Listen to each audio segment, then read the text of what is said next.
Good morning, teacher! Alright, today we're diving into some important concepts in teaching. Now let's start with the basics. Now, can you tell me what a teaching method is? Excuse me, teacher, is it the way we structure our lesson?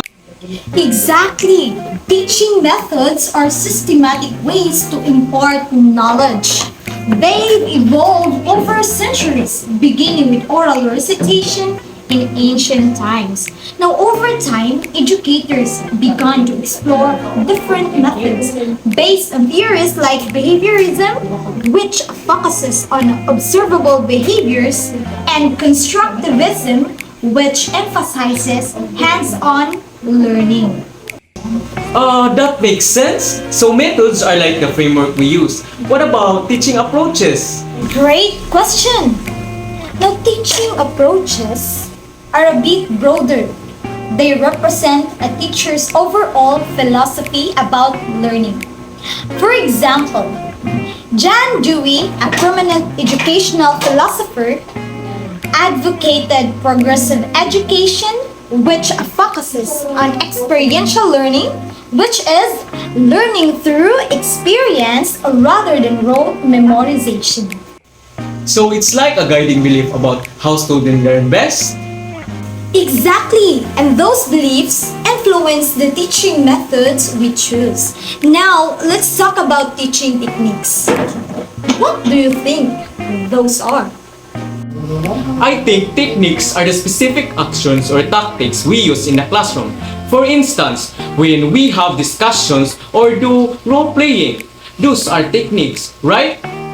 You got it! Techniques are the practical ways we implement our methods.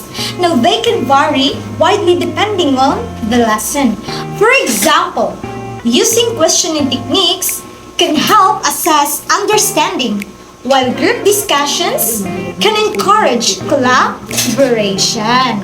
That's really interesting. So how do we decide which techniques to use?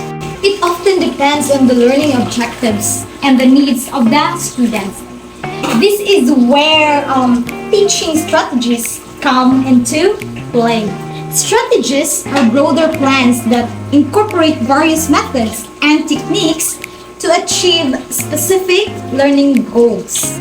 So strategies are like the game plan for a lesson? Exactly!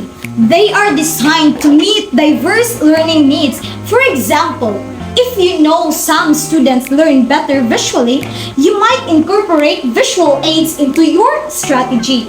Differentiated instruction is a common strategy that tailors teaching to accommodate different learning styles. How about teaching models? How do they fit into all of this? Now, teaching models are structured frameworks that define the steps and components of a teaching process.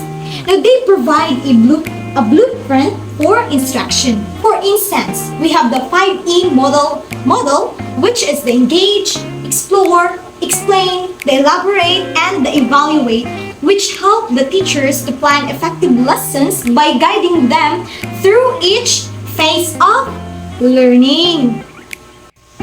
So, all these concepts connect. The approach influences the method, which uses techniques and strategies, all supported by models. Exactly. It's a cohesive system where each element plays a vital role in enhancing the learning experience. Now, this interconnectedness allows us to adopt and respond to the needs of our students more effectively. I love how it all ties together. It makes teaching feel like a creative process. Absolutely. Teaching is an art as much as it is a science. Now, understanding these concepts empowers you to design engaging and effective learning experiences. Now, any other questions or thoughts? None so far, teacher. I think that covers it. This has been really enlightening. Thanks for explaining.